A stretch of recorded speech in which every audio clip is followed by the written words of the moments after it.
Assalamualaikum warahmatullahi taala wabarakatuh, and hello to all of you. Thank you very much for your agreement to be a mentor. I'm very grateful because God has blessed me with all of the students who are willing to be a mentor for their friends. Here is actually the documents that I will give to you. You have some kind of guidelines for you to give a comment for your friends. I advise you to be a bit specific when you want to give a comment.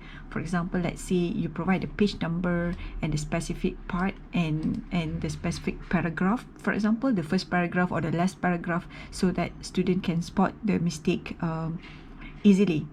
Okay, so the point of this task is actually to spot their mistakes, especially whether we need to categorize them, whether they achieve satisfactory or non-satisfactory.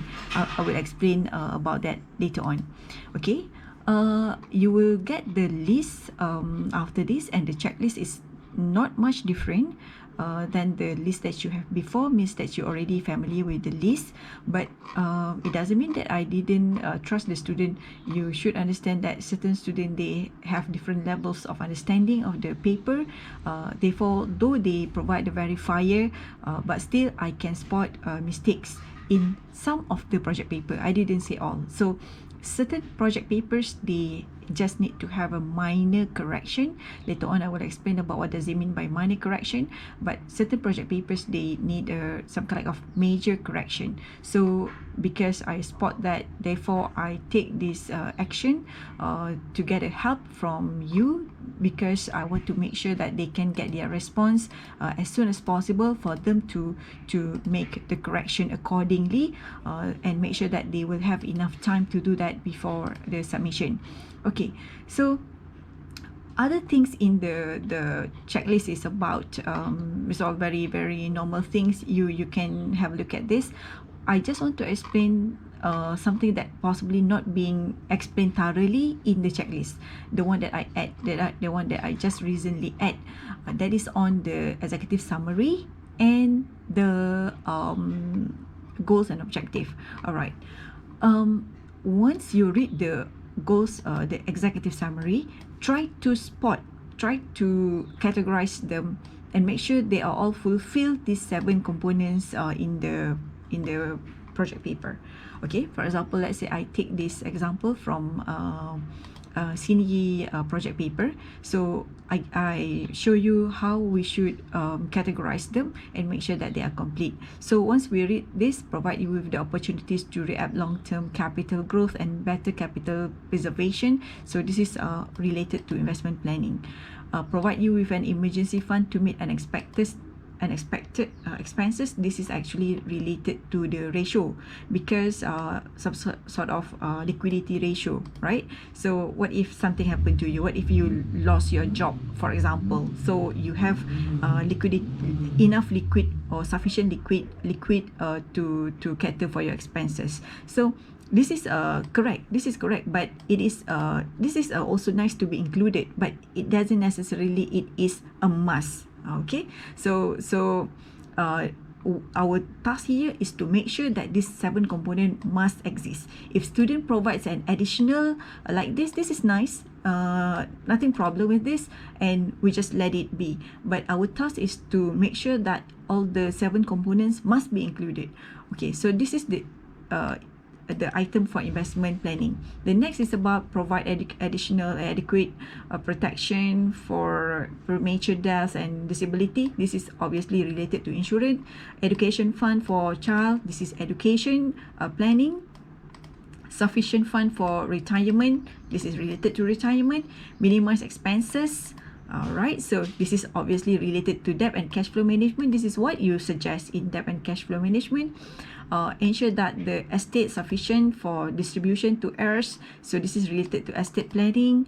Help you to minimize your tax relief, and this is related to tax saving. So let us count 1, 2, 3, 4, 5, 6, 7. 7 components already covered in the strategy. If, for example, you found that the students only provide 6 components, then you give suggestion to add one more, or you can just simply cut and paste from this and state to the student that add this another one strategy or statement in the executive summary, because the student must cover all of these 7 components. Alright, so the next one is goals and objective. Basically, student can reuse the words that they used before in this part. Doesn't matter, as long as because this is the purpose is just to some kind like offer to divide it, whether it is a short term, medium term, or long term. Okay, so if I analyze this statement again, the goals and objective must also be must also cover all the 7 components. Okay, so when I read this, I identify this is for tax planning, this is for insurance, this is for debt and cash flow, this is for investment, this is estate, this is education, this is retirement, which means that fulfill the 7 components. Again, if students, you found that some of the information is not there, then you can add, you can add and you can just cut and paste here and give a suggestion for the student to include that in the goals and objective. Okay, so again, the here executive summary part and the goals and objective must be following the components. The 7 components must be related to the 7 components of the financial planning. Another that is it is also important for us to make sure that this executive summary is consistent in the project paper, in the fact finding sheet, as well as in the action plan. So we need to give an advice to students about that. So once you spot that there is a mistake here, then you give a suggestion to add 1 or 2 strategies or goals objective that are missing. And after that, you also give an advice to the, you also need to look at the action plan and make sure that you give an advice that the action plan should follow the suggestion or the objectives that they have stated here. Okay, because it's supposed to be tally. If, for example, again you found that student give information like this, free from car loans, this is acceptable, this is nice to be included, but it is not compulsory. Okay, so if student include that housing loan settlement, this is actually related to debt and cash flow management, some other things that relevant to the 7 or related actually to the 7 component, then it is acceptable. It doesn't mean that they have to delete that objective or goals that they have stated. Okay, when we work on the checklist, okay, let me clarify you what does it mean by satisfactory or non-satisfactory. All right, so the result can be categorized into satisfactory or non-satisfactory. Satisfactory means that the calculation part of the project paper are correct, and the concept of the project paper are correct, which means that for example, in insurance planning, make sure that the income replacement need, the way they put the item is correct. It is for husband or wife. I mean that this is the concept. In other words, all the calculation parts, all of the concept of the calculation parts of all the components here must be correct. Only then they achieve satisfactory. Sometimes students, you can see that their notes are not very complete. You can give an advice for them to add the notes to make it more complete, but especially on let's say the tables that have a difference in value, so you give an advice to the students for them to provide explanation or notes. But sometimes okay, later on I will talk about that. And sometimes the project paper, they have a issue with the format or editing, or you found 1 or 2 typo error, then ask the student to recheck the entire document again. Okay, it doesn't mean that you found that 1 or 2 typo, then you have to read one by one, line by line. It is like 100 over documents. So our focus must to make sure that they must, like this part must be correct.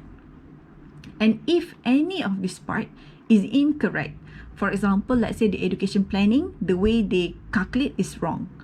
Okay, you have been familiarized with the way of you should calculate the education planning. You should start with how much supposed to be the cost, and then calculate the every, and then you start to calculate on how they want to make a saving, yearly saving. That is the normal practice that you have performed before in your project paper. But if you found that this is something incorrect with the normal one, so you should give an alarming information, because if they break any of this, then they will obviously go to the major correction. Okay, so we label them as satisfactory if we still found that the document need to be improved in terms of presentation, blah blah blah, but it's a minor correction. And we think that based on the analysis that we have done on the project paper, we feel that like in 1 or 2 days the student will be able to finish the correction.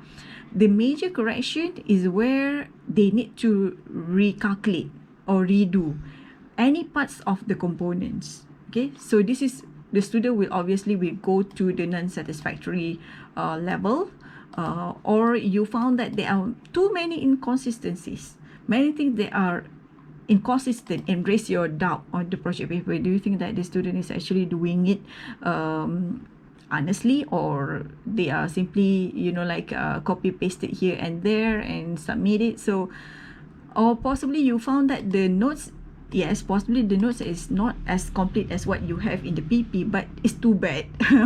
Or for example, or you found that there are lots of corrections. So then we will decide on the obviously non-satisfactory. It means that if there is anything related to the wrong calculation of this side of the main component of the project paper, obviously it will go for the non-satisfactory and will lead to major correction.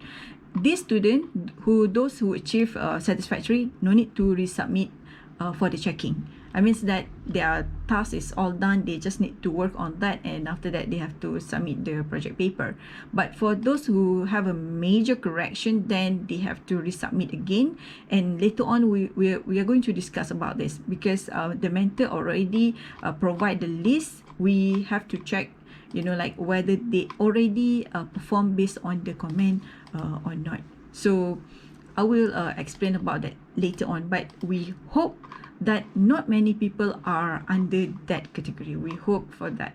Okay, that's all for this briefing. Thank you very much, and if you have any questions, then surely you can ask questions in our group WhatsApp. Thank you very much. Assalamualaikum. Bye bye.